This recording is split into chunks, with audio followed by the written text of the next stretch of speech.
gagamit tayo ng glue gun and scissor, plastic pipe, at Coco rope.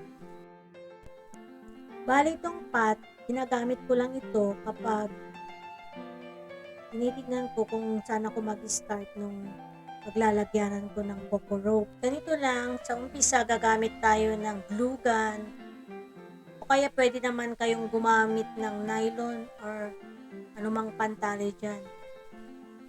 Maglagay ulit tayo ng glue gun at lagyan din natin mamaya sa dulo para mas matibay or mas makapit yung pagkalagay natin ng Coco rope. Nakatipid ako sa paggawa ng Coco pole dahil ang mga ginamit kong pipe ay mula sa mga pinagtabasan ng electrical pipe at plumbing pipe dito sa amin. Bale, itong glue stick lang at Coco rope ang nabili ko. Nabili ko itong Coco rope pair bundle sa Shopee for 25 pesos.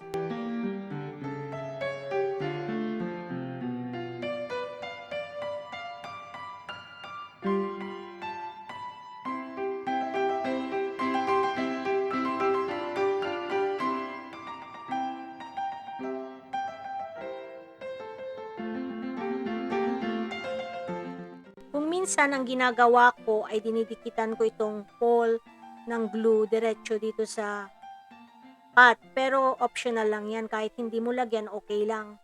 Plastic pipe ang ginamit ko at hindi kahoy dahil pag gumamit ako ng kahoy, pag tumagal-tagal sa kadidilig, napuputol yung nasa ilalim.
like it, I love it, I want some more of it.